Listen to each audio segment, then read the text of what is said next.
जब पिताजी आत्मदेव नाम के ब्राह्मण धुंधकारी के उनके जाने के बाद में क्या हुआ महाराज, वो भी हमें बतलाइए। सूत जी कहने लगे, हे ऋषियों सुनिए, गोकर्ण ने देखा कि पिताजी अब वन के लिए चले गए। अब बेटा और माता दोनों रहने लगे। अब जहाँ पर दो आताताई हों और एक धर्मनिष्ठ हो, क्योंकि आज के टाइम में आप सबको पता है बहुमत की लड़ाई होती है। किसकी लड़ाई है? बहुमत की है ना। जिसको ज्यादा बहुमत वाई की सरकार। गोकर्ण सोचने लगे, देखिए अब दोनों बेटा और माता एक जैसे हैं, अब मैं विद्वान हो वहां पर रह नहीं सकता। तो गोकर्ण ने भी क्या किया, घर को त्याग दिया और वानप्रस्थ यानी तीर्थ करने के लिए चले गए। जहां पर हो अन्याय हो रहा हो, जहां पर दुराचार हो रहा हो, जहां पर खल कामी ऐसे पुरुष हों और वहां पर कोई सज्जन पुरुष टिके, ऐसा हो सकता है? कदापि नहीं। सज्जन वही होता है जब उन सब को छोड़ करके एकांत में विराजमान हो जाता है।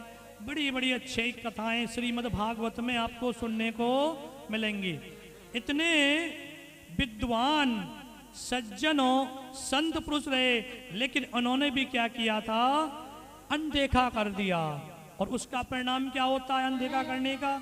जब कोई विद्वान हो दुष्ट का साथ देगा और विद्वान है तो क्या होगा, उसका भी वही अंत होगा जैसे दुष्ट का अंत होगा। तो विद्वान वही होता है उस मार्ग को त्याग करके दूसरे मार्ग की ओर चल पड़े।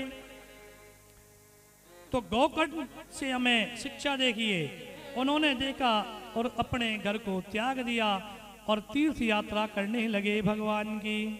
जहां भी जाते भगवान की तीर्थ यात्रा में रमे रहते थे।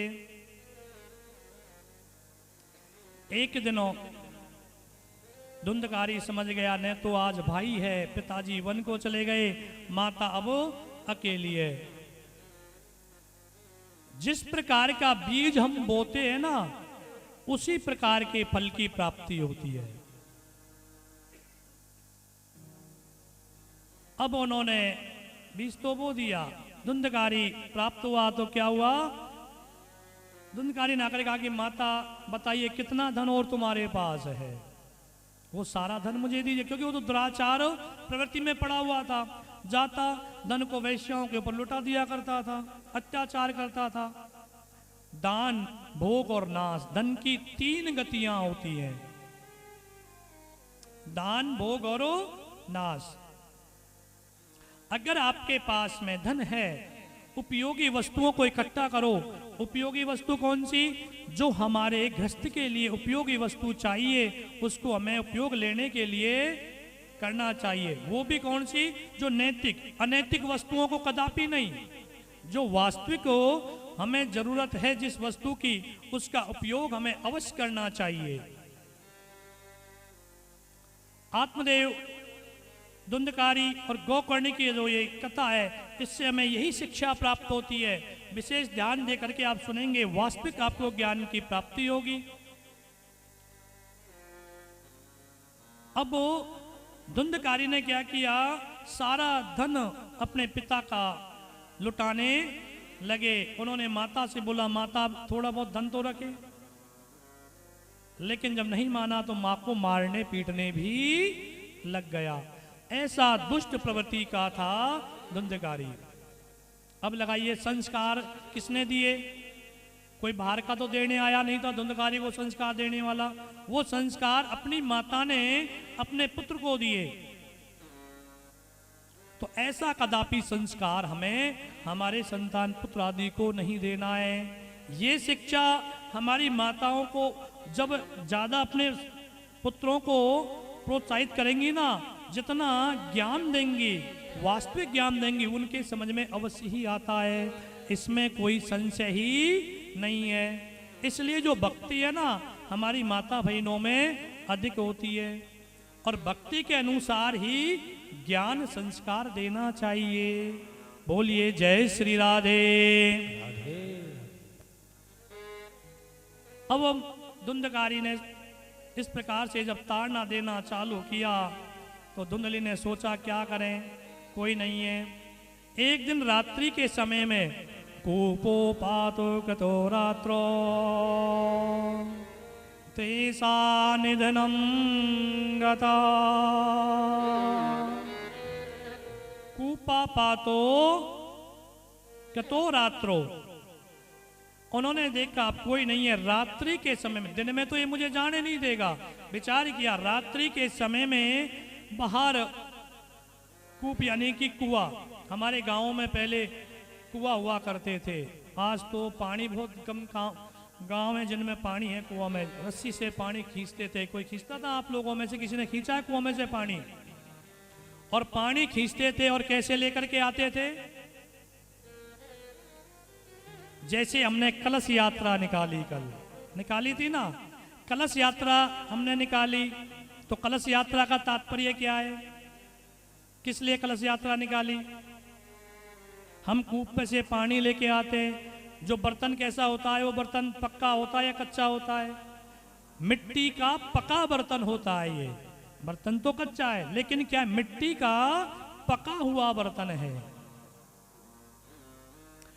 जब इसका जल पान हम करते हैं ना, कुएं का निकला हुआ पानी हो और उस मिट्टी के पके हुए बर्तन में जब रहता है उसका आप पान करोगे, कभी भी बीमारी आपके अंदर हो प्रवेश नहीं करेगी।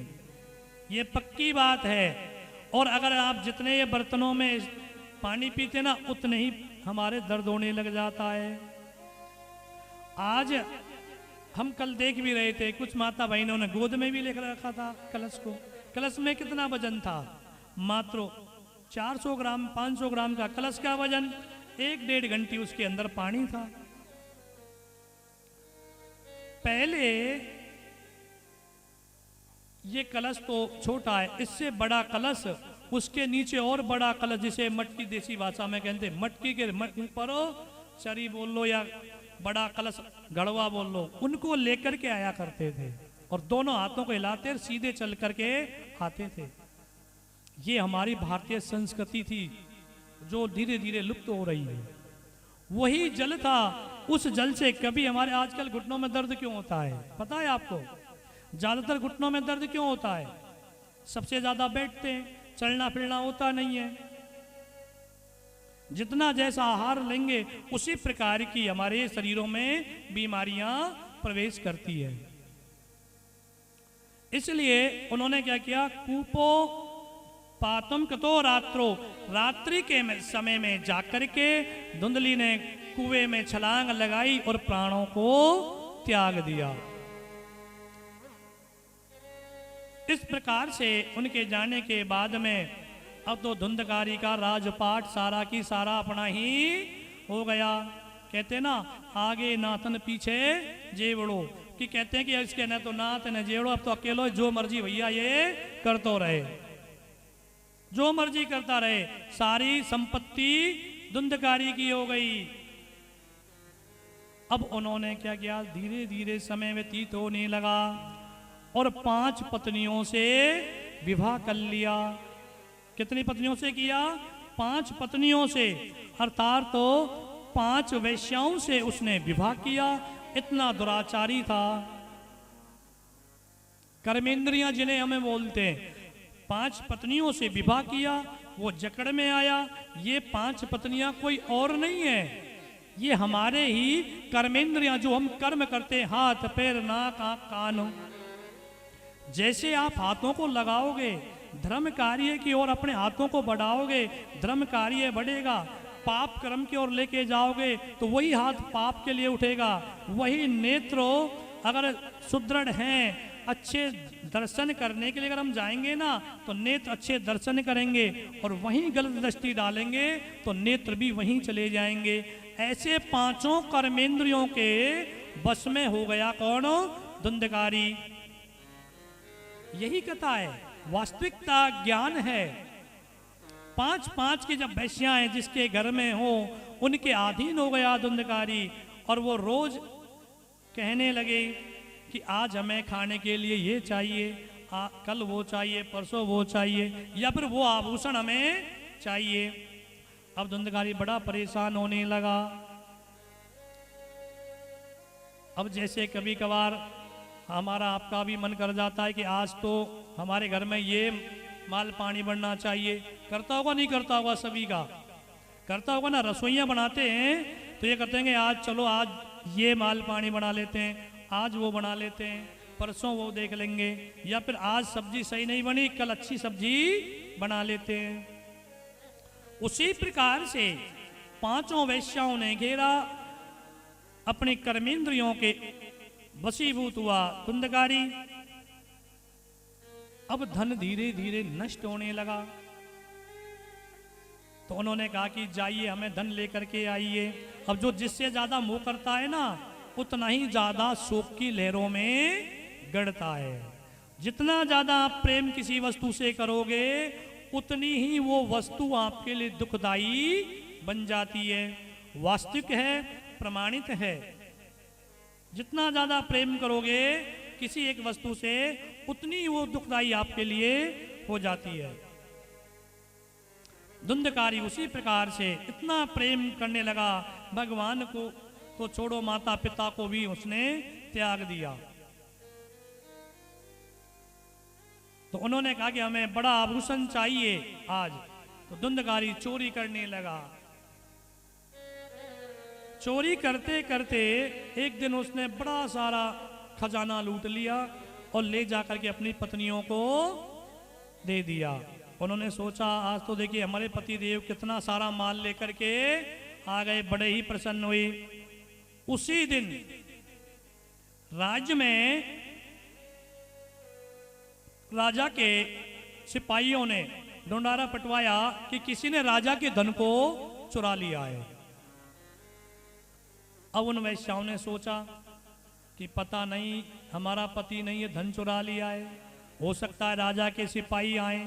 मन में सोचने लगी कि हो सकता है राजा के सिपाही आए, आकर के धन को हमारे घर में देखेंगे तो क्या करेंगे, धन तो लेंगे ही लेंगे, लेकिन हमको भी बंदी बना करके ले जाएंगे और कठिन कारावास में हमको भी डाल देंगे, हमें भी वो दंडो देने लग जाएंगे। ऐसे जब विचार करने लगे तो उन्होंने सोचा एक काम करते हैं, गुप्त रूप से आज हम पांचों मिलकर के इस धुंधकारी पति का ही हम नाश कर देते हैं। कि इनका नाश हम कर देते हैं। जैसे ही धुंधकारी आता है शाम के समय में, पांचों ने क्या किया, वो शयन के लिए जब सोने लगा पलंग पर, तो उन्होंने पांचों ने रस्सी से उसे बांधा और बांध करके उसे मारने लगे। जब वो मारने लगे तब भी उसने प्राणों को नहीं त्यागा, तो क्या करने लगी पांचों वैश्याएं, तब तांगार समूहश्याम तन मुखे ही विच्छो अग्नि ज्वालादिखेन व्याकुलो निधनम गतो। जब उनको मारने लगी तो उन्होंने पुकारने लगा बड़े जोर जोर से, तो जलती हुई अग्नि के कोयलों को, लकड़ियों के, उसकी धुंधकारी के मुंह में वो डालने लग गई। उसका अंदर ही अंदर से सारा शरीर जलने लगा और उन्होंने उसी समय अपने प्राणों को त्याग दिया। अब आप देखिए, जब धुंधकारी इतना दुष्ट हो, अंत समय राम का नाम भी नहीं आया और अपने प्राणों को त्याग दिया। तो कहते हैं ना, जैसी संगति करेंगे वैसे ही कार्य करेंगे। तो इसलिए क्या है, अब यहां पर एक छोटा सा नाम संकीर्तन करते हैं।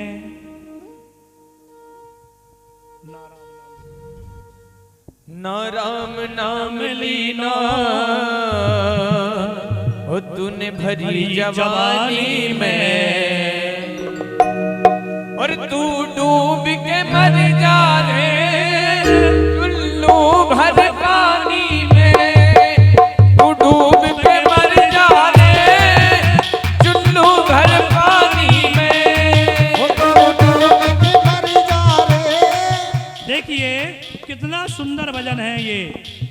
जवानी में धुंधकारी मारा गया, कुकर्म करे उसने, इसलिए हमें भगवान का भजन और नाम अवश्य लेना चाहिए।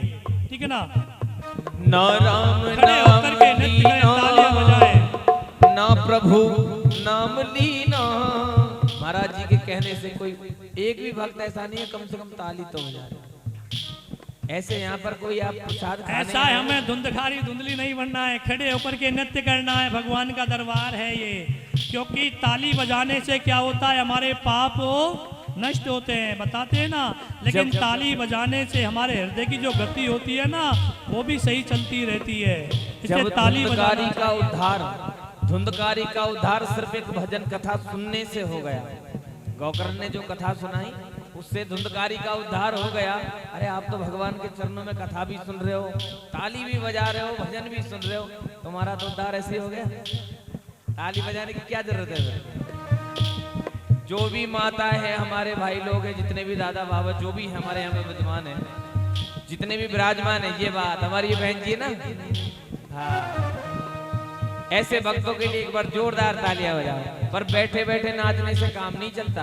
वृंदावन बनाना है तो सभी को झूमना पड़ेगा वृंदावन की तरह। ओ ना राम नाम लीना, ना प्रभु नाम लीना, दिन भरी जवानी में तू डूब के मर जा रे, चुल्लू हर पानी में तू डूब के मर जा रे, चुल्लू हर पानी में। ओ तू डूब के मर जा रे, चुल्लू हर पानी में।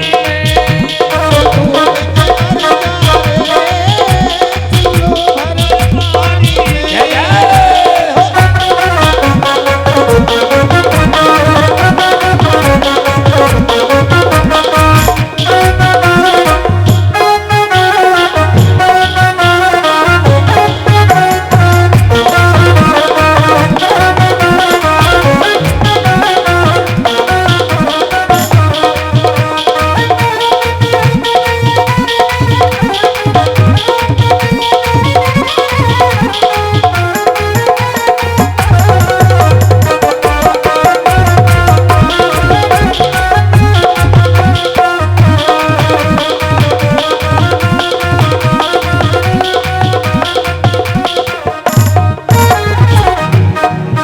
क्या लायो माटी में, वो मिल जाए गो माटी में। क्या लायो माटी में, वो मिल जाए गो माटी में। वो एक दिन काया तेरी कस जाएगी काठी में। एक दिन काया तेरी कस जाएगी काठी में। ओ पानी को बबूला है, पानी को बबूला है, मिल जाए गो पानी में। तू डूब के मर जा रे, चुल्लू हर पानी में। ओ तू डूब के मर जा रे, जय जय। हर पानी में। धीरे धीरे आप सभी भक्त जितने भी नृत्य कर रहे हैं सब परेशान हो रहे हैं, गर्मी लग रही है, आपके लिए पंखे भी चलवा दिया गया। सेवा में कोई कमी नहीं रहेगी, बस आप भाव में झूमते रहो।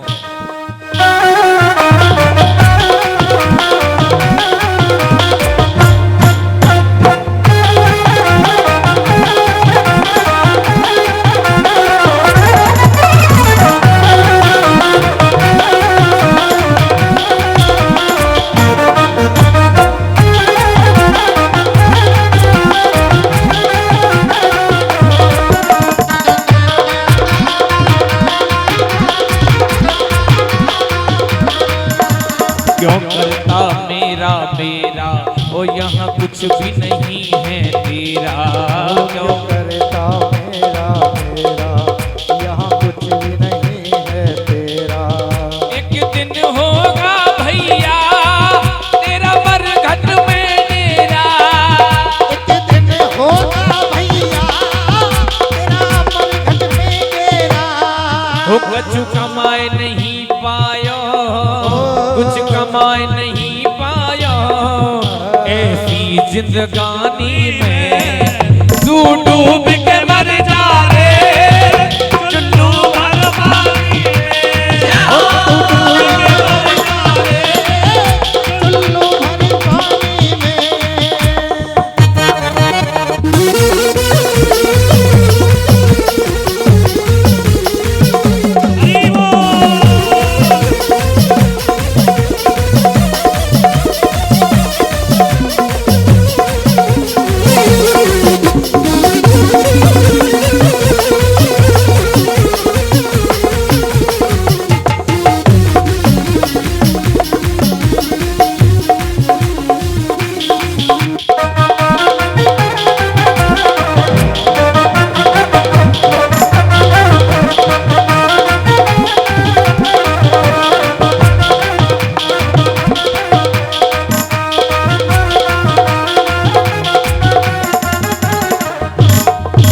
हरि पर सच्ची भक्ति है और भक्ति में शक्ति है। कर सच्ची भक्ति है, ओ भक्ति में शक्ति है। होकर सच्ची भक्ति है भक्ति में शक्ति है। कर सच्ची भक्ति है, भक्ति में शक्ति है। और या भक्ति से मैया मिल जाएगी मुक्ति है। भक्ति से भैया मिल जाए तो है मुक्ति है। तेने बालापन खोयो खोयो। सारो जीवन खोयो यूं आना कानी में। क्यों डूब के मर जा रे चुल्लू पानी में। ओ तू डूब के मर जा रे चुल्लू भर पानी में। ओ तू डूब के मर जा रे चुल्लू भर पानी में। ओ तू डूब के मर जा रे चुल्लू भर पानी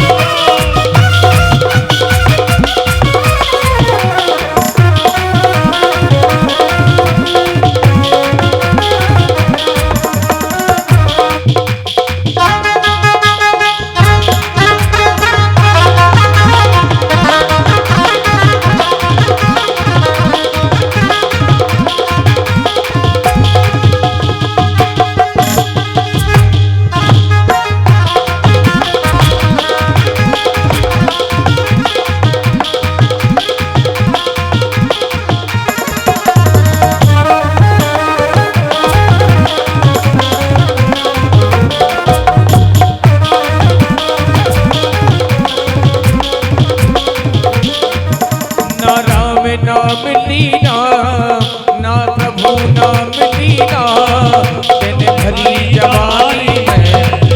तू डूब के मर जा रे चुल्लू भर पानी में। तू डूब के मर जा रे चुल्लू भर पानी में। तू डूब के मर जा रे चुल्लू भर पानी में। ओ चुल्लू भर पानी में।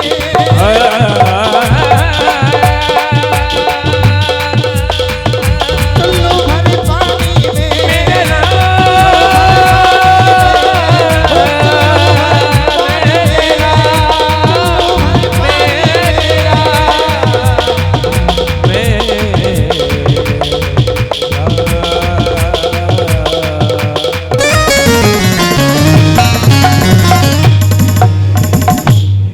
बोलिए बांके बिहारी लाल की जय हो।